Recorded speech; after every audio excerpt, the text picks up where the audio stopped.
नमो अर्हन्ताणं नमो सिद्धाणं नमो आयर्याणं नमो वुवज्झायाणं नमो लोये सौवसाहुणम् ओंकारं बिन्दुसंयुक्तं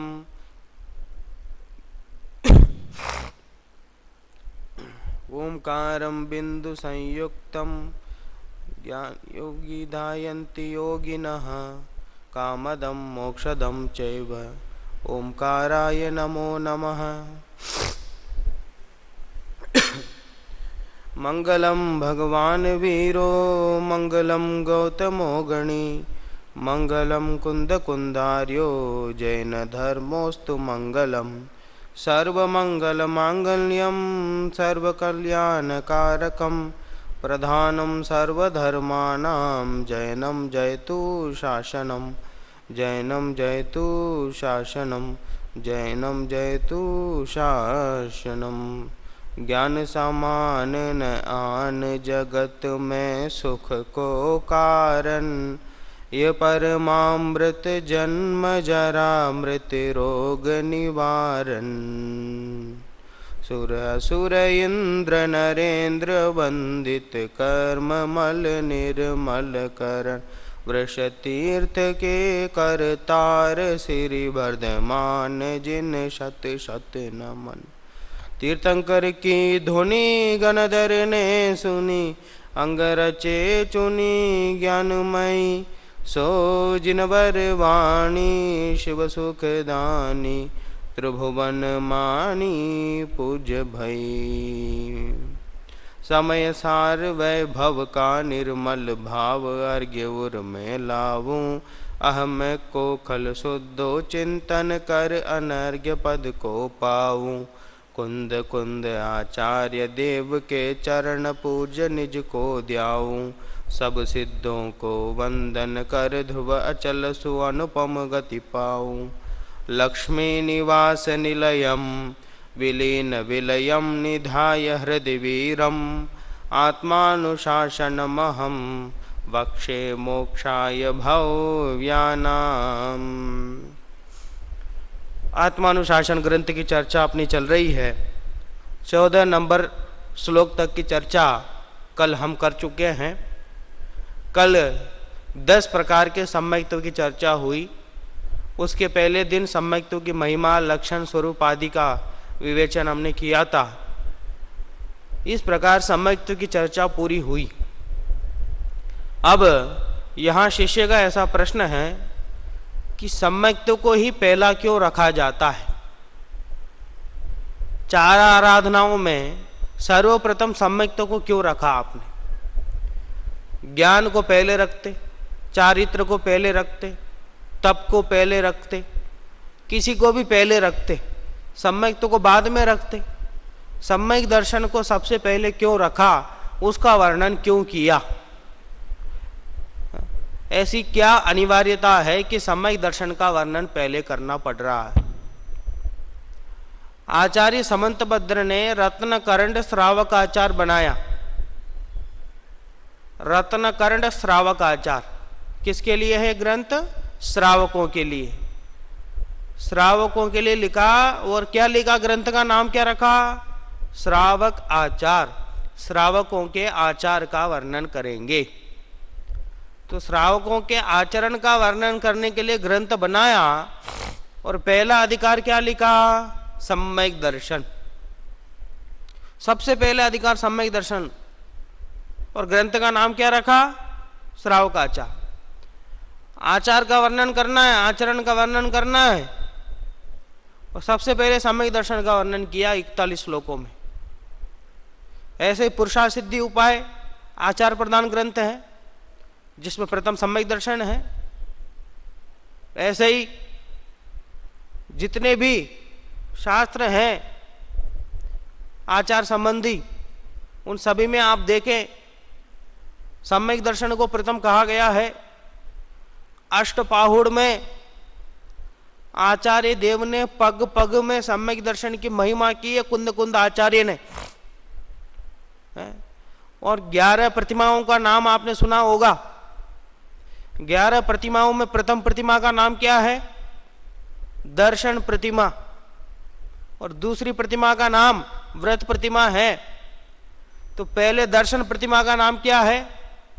भगवान का दर्शन करना। अरे भगवान का दर्शन करना तो सामान्य जैन मात्र का ही दैनिक कर्तव्य है, उसकी बात नहीं है। दर्शन प्रतिमा का अर्थ यह है कि शुद्ध सम्यक दर्शन से जो युक्त हो उसे दर्शन प्रतिमा कहा। यानी 25 प्रकार के दोषों से रहित जो सम्यक दर्शन होता है वो प्रथम प्रतिमा है। तो इस प्रकार सम्यक दर्शन के बाद ही द्वितीय प्रतिमा में व्रतादि का धारण होता है। तो वहां भी सम्यक दर्शन को ही पहले रखा। ये हर जगह सम्यक दर्शन को आगे करने का तात्पर्य क्या है? हर जगह सर्वप्रथम सम्यक दर्शन की बात क्यों कही जाती है? ये शिष्य को ये बात समझ में नहीं आई। ये आचार्य से पूछता है बड़े विनय पूर्वक, कहता है कि आचार्य भगवान, सबसे पहले आपने सम्यक्तों का वर्णन क्यों किया? सर्वप्रथम सम्यक दर्शन को ही क्यों चुना आपने? उसका कारण बतलाइए। तो ये 15 नंबर के श्लोक में उसका कारण बतला रहे हैं। समबोध व्रत तपसाम पाषाणस्यैव गौरवं पुंसः पूज्यं महामणेरिव तदेव सम्यक्त्व संयुक्तम। क्या कहते हैं? पुंसः। पुंसः माने पुरुष, पुरुष को, पुरुष नाम आत्मा। आत्मा को शम बोध व्रत तपसाम। शम माने शांत परिणाम, उपशम परिणाम। 15 नंबर श्लोक है, मिल गया मम्मी? 15 नंबर श्लोक 16 नंबर पेज है, सबसे ऊपर। शम माने शांत परिणाम, बोध माने ज्ञान, व्रत माने चारित्र, तपसाम माने तप। इन सबको इसलिए साम लगा दिया, तपसाम। किस किस को? शांत परिणाम, समय, ज्ञान, चारित्र और तप। चारित्र और तप में अंतर क्या है? चारित्र तो अनिवार्य है, तप ऑप्शनल है, वो कम ज्यादा हो सकता है ना। तो इस प्रकार 4 चीजें हो गई, शांत परिणाम, ज्ञान, व्रत, तप। ये 4 चीजें पुरुष आत्मा का पाषाणस्य एव, पाषाण के समान, गौरवम भार वाले हैं। क्या कह रहे हैं? कि अगर सम्यक तो नहीं हो, सम्यक दर्शन से रहित हो, रहित होकर के बहुत शांत परिणाम हो और ज्ञान हो, अच्छा ज्ञान हो, वृत्त हो, चारित्र हो, तप हो, तपादि करते हो, तो भी उस पुरुष को पाषाणस्य एव गौरवम, पाषाण के समान ही, जिस प्रकार एक कोई बड़ा पाषाण आपके पास हो, पाषाण माने पत्थर, बहुत बड़ा पत्थर आपके पीठ में रख दिया जाए तो कितना आनंद आएगा आपको? अरे भार भार हो जाएगा। उसी प्रकार सम्यक दर्शन नहीं है तो मंद कषाय का भार है, कुछ नहीं कर सकते आप उसको। एक तो पत्थर है और पत्थर का भार है।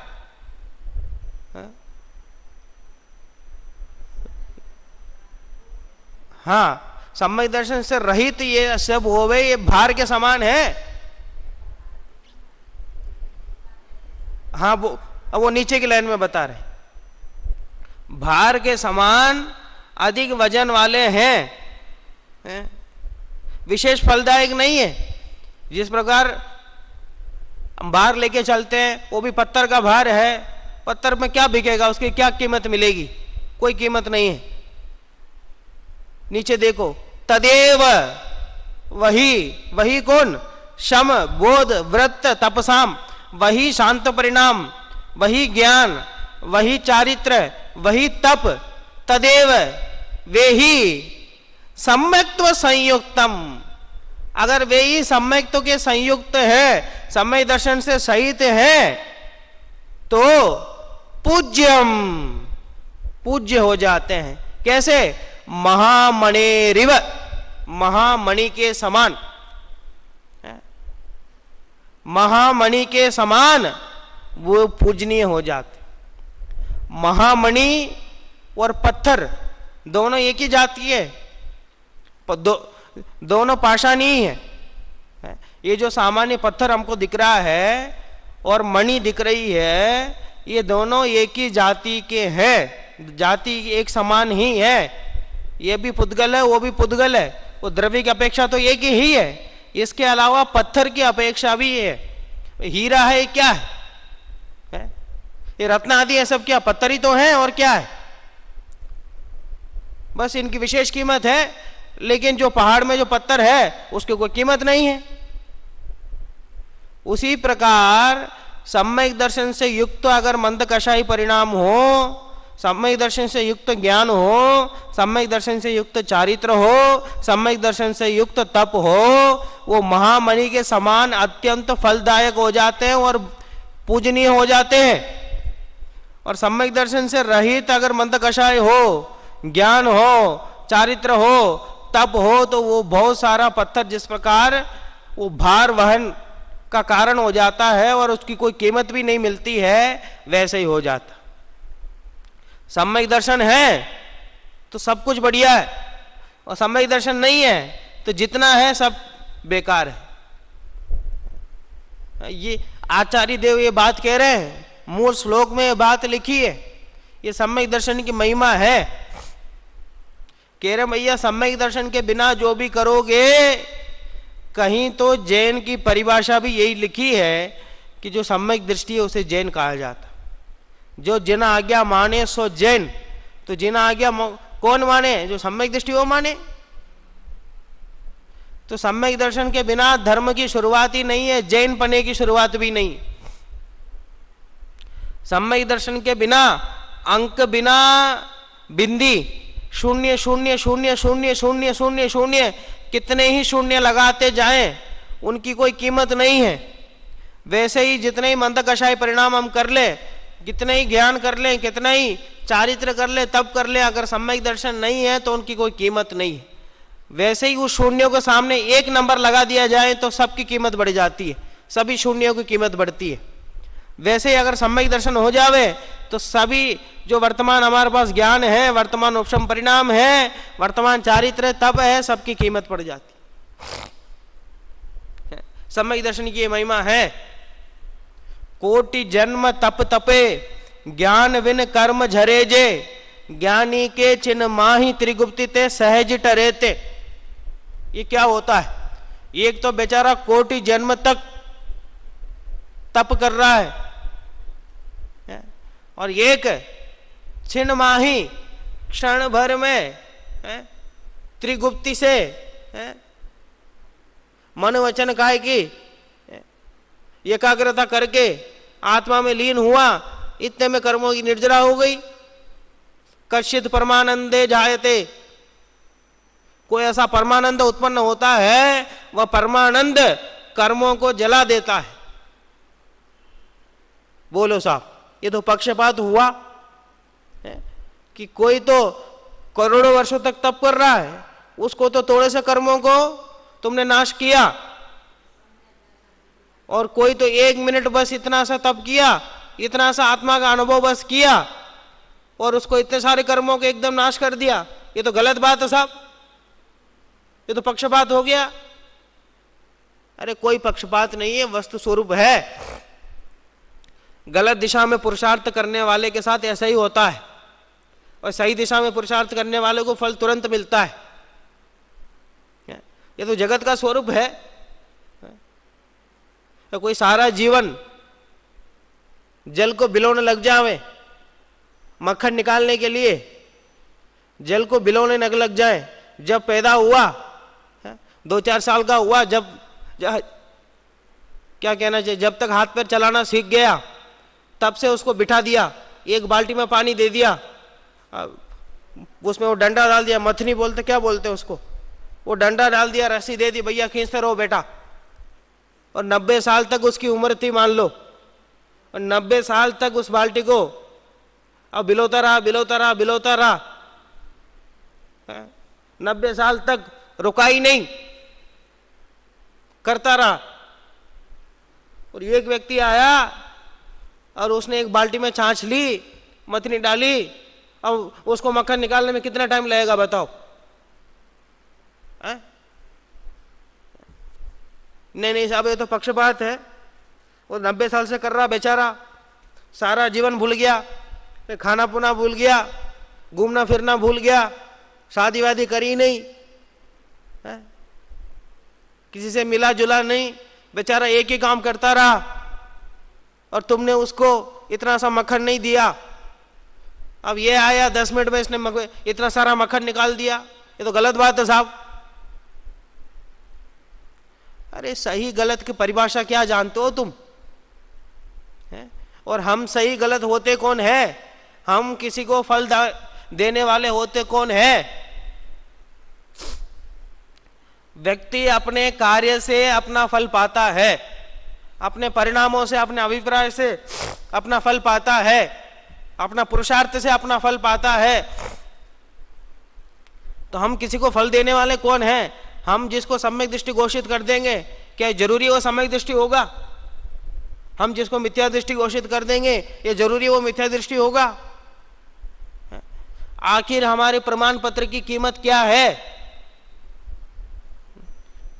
वो जो कुछ आगम है, वो आगम किसके लिए? ये मेरे लिए है। ये आगम का अभ्यास मेरे स्व कल्याण के लिए है। एकमात्र मेरा उद्देश्य स्व कल्याण ही है। आगम पढ़ करके जिसे ऐसा ख्याल आवे, तो ये बात तो मैं दूसरों को सुनाऊंगा और काफी तालियां पिटेगी। ये बात तो उनने एक दिन ऐसा कहा था, इस बात को लेकर के उनकी बात को काटूंगा तो कहूंगा आगम प्रमाण है, लो हो गया काम। वो कोटि जन्म तप तपर हैं और हम कोटि जन्म अभ्यास करते जा रहे हैं। तो निज कल्याण की दृष्टि से, आत्म कल्याण की दृष्टि से हम जो अध्ययन करते हैं, तो वही हमारे लिए कार्यकारी है। तो यही बात इसमें कह रहे हैं। ये सम्यक दर्शन की महिमा है। जिसे ये सम्यक दर्शन हो गया, उसके सभी कार्य उसमें निर्जरा होती रहती है, शुद्ध परिणति उसके अंदर रहती है। उसके माध्यम से अन्य कार्य करते हुए भी उसकी निर्जरा निरंतर होती जा रही है।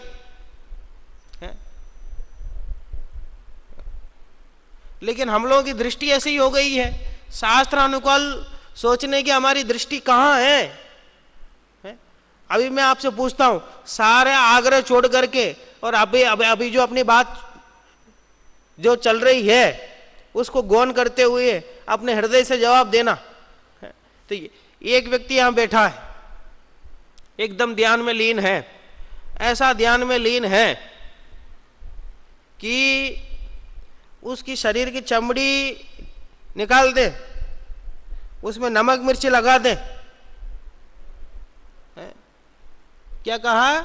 शरीर की चमड़ी निकाल दो और नमक मिर्च लगाओ, तो भी ये आंख है ना, जो ये आंख लाल भी नहीं होवे। आंसू आने की बात तो बहुत दूर, मैं क्या कह रहा हूं, आंख लाल भी नहीं होवे, एकदम रीढ़ की हड्डी सीधी करके उसी ध्यान में लीन होके बैठे। अब दूसरा व्यक्ति है जो लड़ाई कर रहा है, दूसरा व्यक्ति लड़ाई कर रहा है या किसी से बात कर रहा है, मतलब कुछ हम जैसी प्रवृत्ति कर रहा है सामान्य मनुष्य की तरह। अब बोलो दोनों में से अच्छा कौन है? दोनों में से अच्छा कौन है? अरे बहिरंग से तो देखने पर तो यही अच्छा रहेगा। बहिरंग से तो देखने पर जो ध्यान कर रहे हैं वे ही अच्छे दिखेंगे, और दिखना भी चाहिए, उसमें गलत कुछ नहीं है। लेकिन बात बहिरंग तक तो ठीक है, लेकिन बात जब मोक्ष मार्ग की आती है, बात जब आत्मानुभव की आती है, बात जब आत्म कल्याण की बात आती है, बात जब सम्यक दर्शन की आती है, उस समय हमें ये बात, जब धर्म की बात आती है, तब हमें विवेक से निर्णय लेना चाहिए। क्योंकि शास्त्रों में ऐसा कहा है कि कोटि जन्म में ऐसा तप करने वाले भी उनको कोई फल नहीं मिलता। आप कहोगे कि साहब नहीं तो भाई ये तो चढ़ाला में है, ये तो पंडित जी ने लिखी है, लेकिन मूल अष्टपाउड़ की गाथा है। बाव फाउड़ में मूल गाथा में आचार्य देव ने यह बात लिखी है, कोटि जन्म तक तप करने वालों को भी सम्यक दर्शन के बिना फल नहीं मिलता। ये बात एकदम विवेकपूर्ण विचार करने लायक है। अभी वर्णी जी की आत्मकथा जो हम लोग पढ़ रहे हैं, उसमें वर्णी जी अपनी आत्मकथा में लिखते हैं, वो किसी से भी प्रभावित होकर बारंबार ये कहते थे कि मैं तो व्रती हो जाऊंगा, मैं तो त्यागी हो जाऊंगा, मैं तो त्याग दूंगा, अब मैं तो मुनि व्रत ले रहा हूं, मैं सबको छोड़ दूंगा। ऐसा उनके साथ जो बाई जी थी, बाई जी को अच्छा ज्ञान था, अच्छा तत्व ज्ञान था, ज्यादा पढ़ी लिखी नहीं थी, लेकिन पूरा जीवन उन्होंने जैन धर्म के अभ्यास में लगाया था, तो अच्छा ज्ञान था।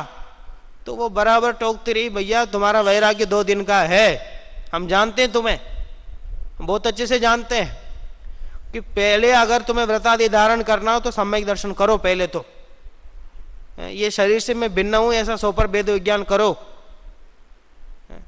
पश्चात तुम्हें अपने आप जगत से उदासीनता बढ़ेगी, उस उदासीनता का नाम चारित्र है। तुम जल्दबाजी करके धारण करोगे, बाद में दुखी होगे। मैं तुम्हें रोकती नहीं हूं, यह अलग बात है कि ठीक है तुम्हारे विचार आ गए, जो होना है सो निश्चित है, उसे कोई रोक नहीं सकता है, फिर भी मेरा ये कर्तव्य बनता है कि तुम्हें सही बात बताऊं, इसलिए तुम्हें ये बात बता रही हूं। ऐसा करके अब वर्णी जी ने स्वयं अपनी आत्मकथा में लिखा है कि भाई इत्यादि धारण करने की, व्रतादि धारण करने की जल्दबाजी ना करे। पावापुरी के पास 6 महीने रहे, वहां के कुंडों में स्नान करते थे सुबह जा करके राजगिरी में, रोजाना यही तत्व का चर्चा करते थे बैठ के। राग द्वेष रहित होना ही वास्तविक चारित्र है, और सौ पर वेद विज्ञान होना सबसे प्राथमिक है। ये कितना मतलब सम्यक दर्शन की महिमा कितनी है, ये आचार्यों को मुख से सुनकर के भी हम उस बात को गौण कर देते हैं। हमें जो बाह्य क्रिया है वो ज्यादा महान नजर आती है। जब तक बाह्य में जब तक हम कुछ न कर ले, माने जब तक क्रमबद्ध पर्याय की बात होती है तो सबको एक ही प्रश्न सताता है कि साहब हमारा पुरुषार्थ का क्या होगा। क्रमबद्ध पर्याय सब कुछ निश्चित है, तो हमारे पुरुषार्थ का क्या होगा।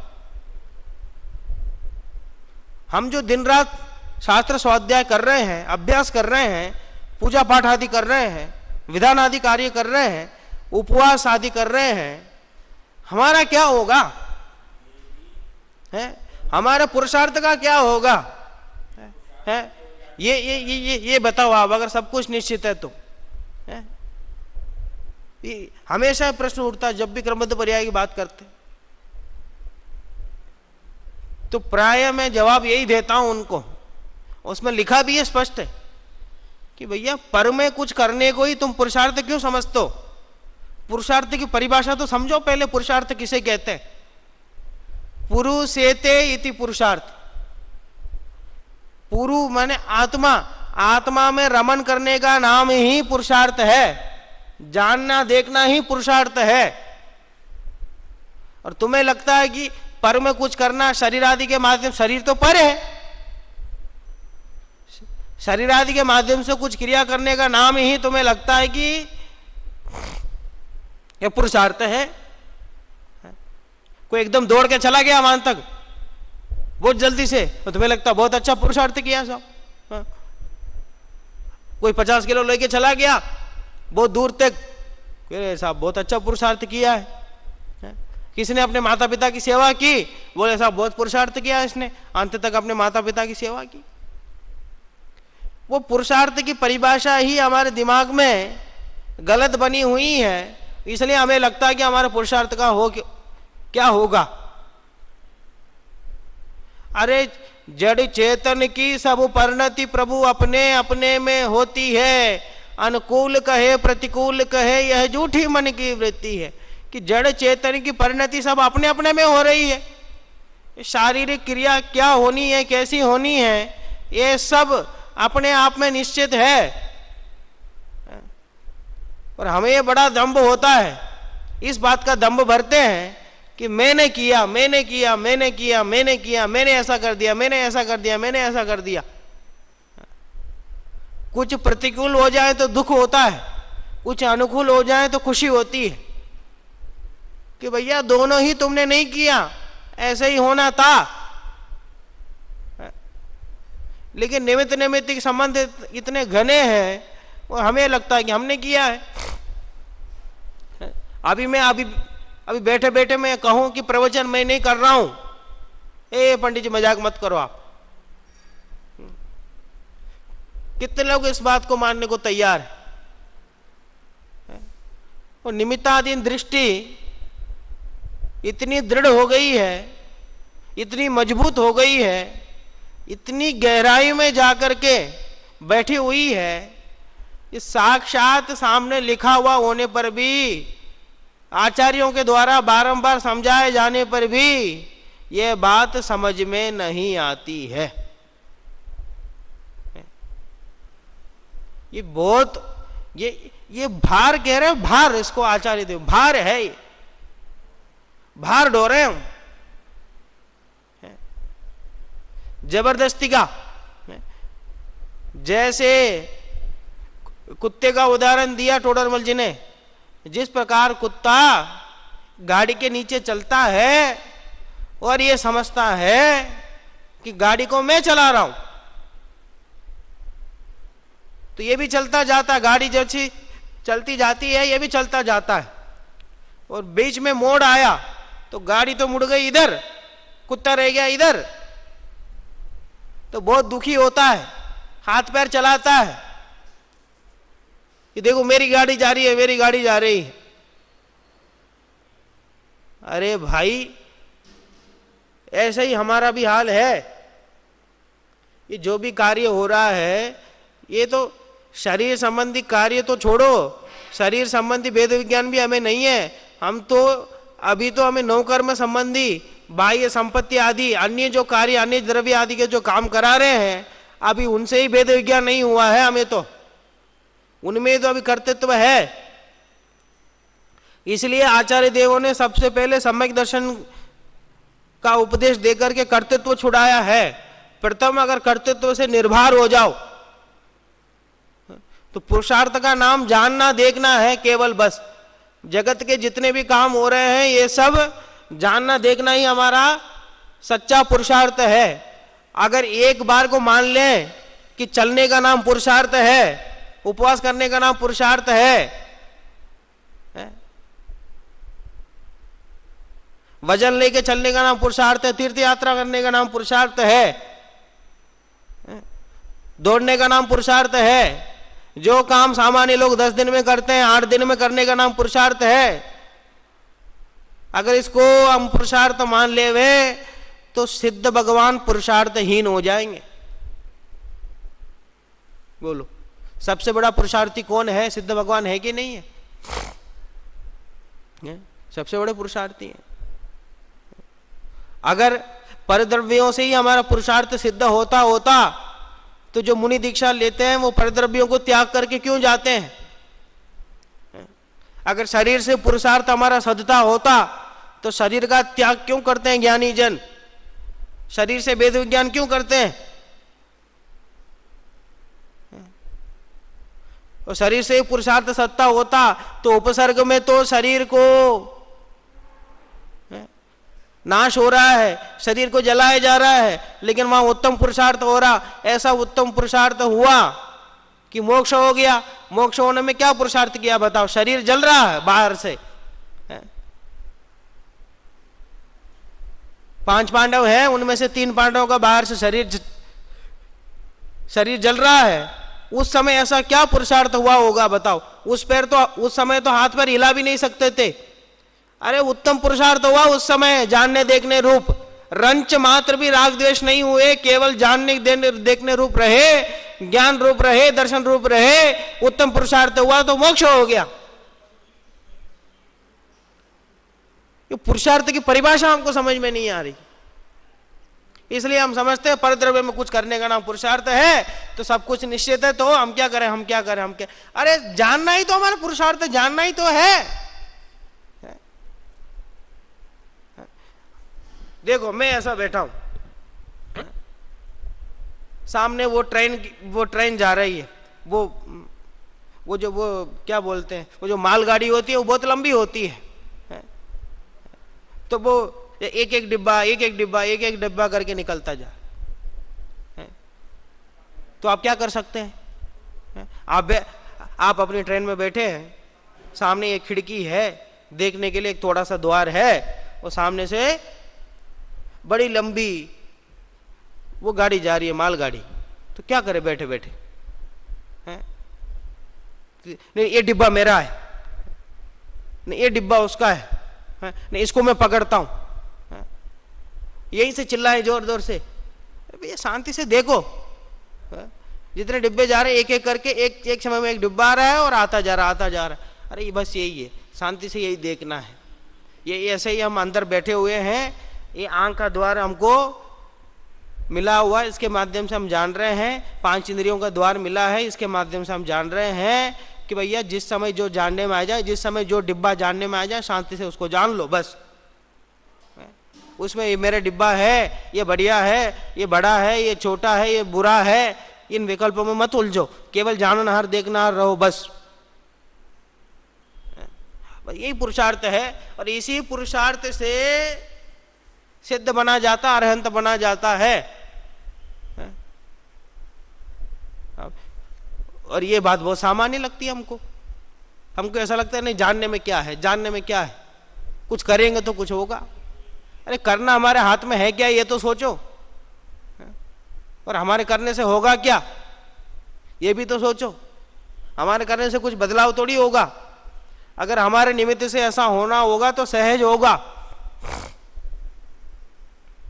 नहीं ऐसा क्या करें, कोने में जाके बैठ जाएंगे शांति से, सब कुछ निश्चित है ऐसा करके।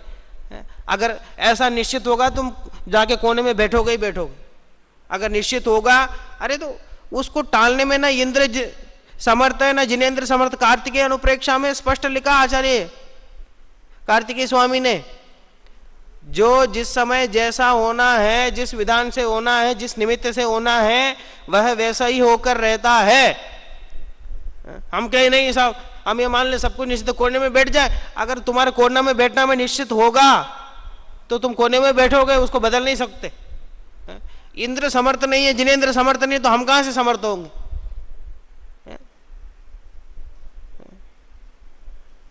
तो इस तरह यहां सहजता बनाने के लिए, जीव को सहज बनाने के लिए, कर्तृत्व रहित होकर के जब उसके चारित्र आदि होते हैं तब उसको यथार्थ फल मिलता है।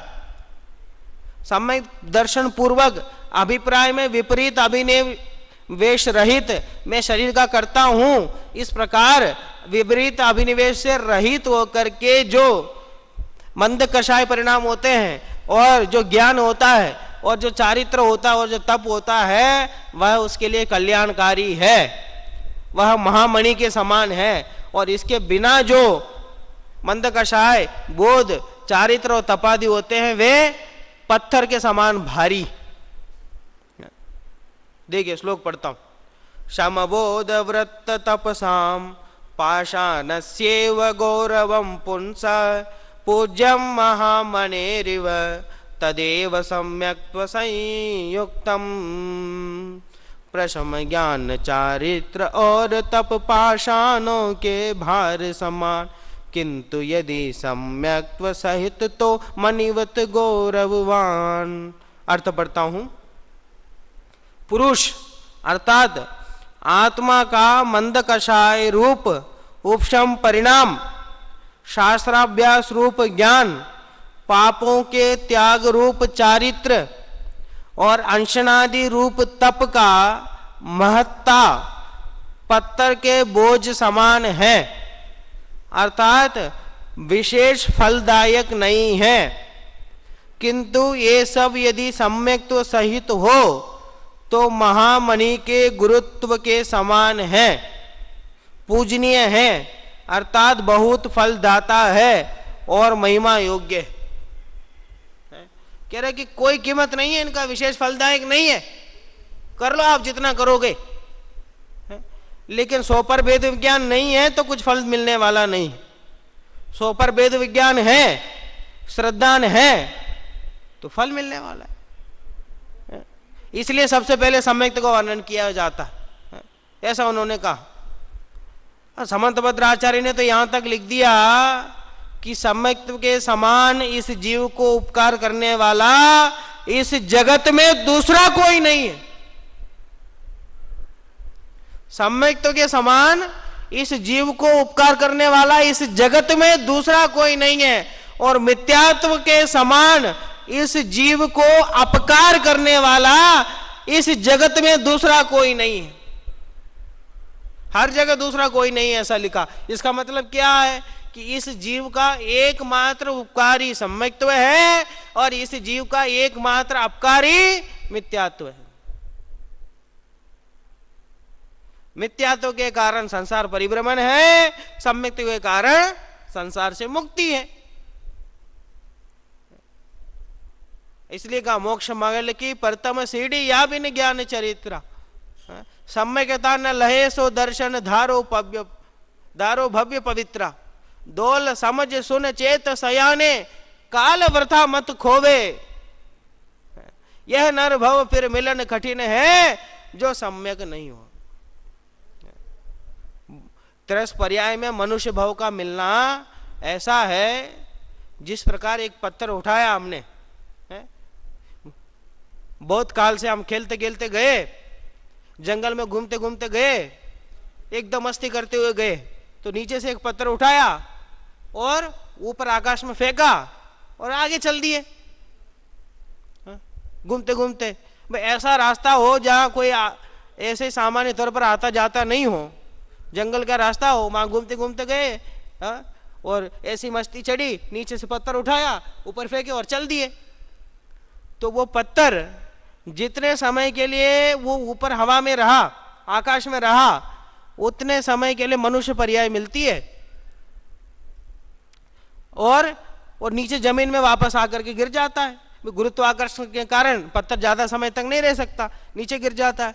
तो जमीन में रहने का समय तो बहुत है, लेकिन ऊपर का समय वे कदाचित कोई उस तरफ जाए, मिल जाए तो ठीक है, नहीं जाए तो नहीं, और जाए तो ऐसा मन हो उसको खेलने का मन हो, ये जरूरी नहीं है, और मन हो ये तो पत्थर ही उठाए ये जरूरी नहीं है, और पत्थर ही उठाए तो ऊपर फेंके जरूरी नहीं है। तो जितने समय के लिए मान लो ऊपर रहता है पत्थर, उतने समय के लिए हमें मनुष्य भाव मिलता है। इस मनुष्य भाव को पा करके भी हमने विषय कषाय में अपना समय गंवा दिया, खाने पीने में अपना समय गंवा दिया, और बिना मतलब के शरीर आदि के पोषण करने रूप, शरीर आदि के शोषण करने रूप ही तपादि करके अपने आप को इतिश्री मान लिया। इस आत्म तत्व की बात सुनी नहीं, सो पर वेद विज्ञान किया नहीं, तो कहते हैं यह नर भव फिर मिलन कठिन है जो सम्यक नहीं हो। प्रत्येक कार्य करने से पहले सो पर वेद विज्ञान करना जरूरी है। कोई भी व्रतादि धारण करने से पहले कि मैं कौन हूं, आया कहां से, मेरा स्वरूप क्या है, मैं जानने देखने वाला हूं, इस बात का ज्ञान होना जरूरी है। इस पूर्वक जो व्रतादि धारण होंगे, इस पूर्वक जो तपादि धारण होंगे, इस पूर्वक जो ज्ञानादि धारण होगा, वो सब कार्यकारी होंगे। इसके बिना जो भी धारण करते जाएंगे उन सबको भार इकट्ठा किए जा रहे हैं, भार इकट्ठा किए जा रहे हैं, उनसे वजन बढ़ेगा और झुकते जाएंगे, और झुकते झुकते वापस निगोद में पहुंच जाएंगे। वो कदाचित पुण्य परिणाम होगा, कदाचित स्वर्ग आदि प्राप्त कर लेंगे, तो क्या है, स्वर्ग आदि प्राप्त कर लेंगे, लेकिन है तो देवगति भी संसार में ही है। और 1360 भाव तो देवगति के मिलना ही मिलना है। वो कदाचित हमने देवगति को ही प्राप्त कर लिया, वो भी वैसे ही होना था, तो उसमें क्या हो गया, 1360।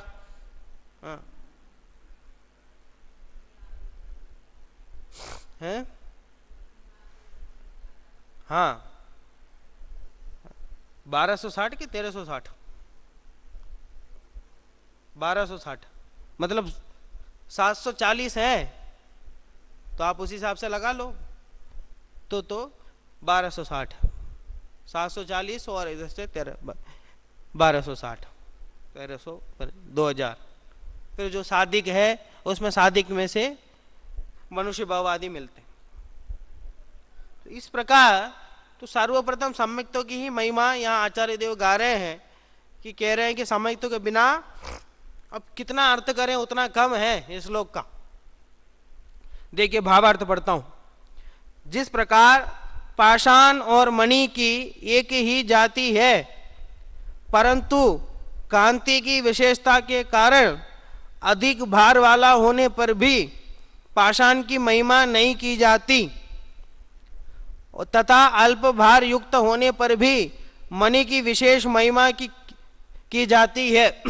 कि पाषाण साहब, कितना पाषाण है, बहुत सारा है, 1000 किलो का पत्थर है और 10 ग्राम की मणि है, कीमत किसकी ज्यादा है, पत्थर 1000 किलो का और मणि 10 ग्राम की, कीमत किसकी ज्यादा है साहब?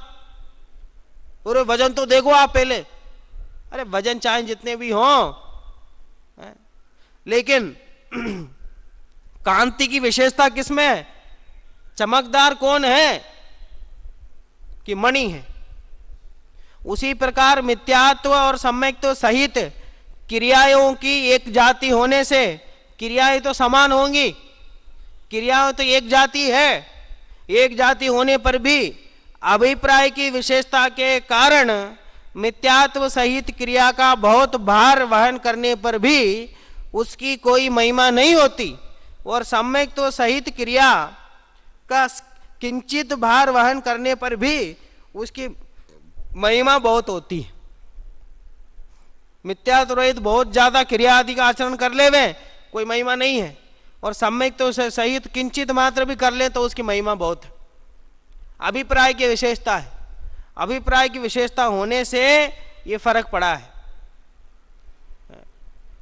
वो कोटि जन्म तपने वाले द्रव्यलिंगी साधु के अंतरंग में मैं परिद्रविका करता हूं, मैं शरीर का करता हूं, ऐसी मान्यता होने के कारण वो जितनी निर्जरा होनी चाहिए वो निर्जरा नहीं हो रही।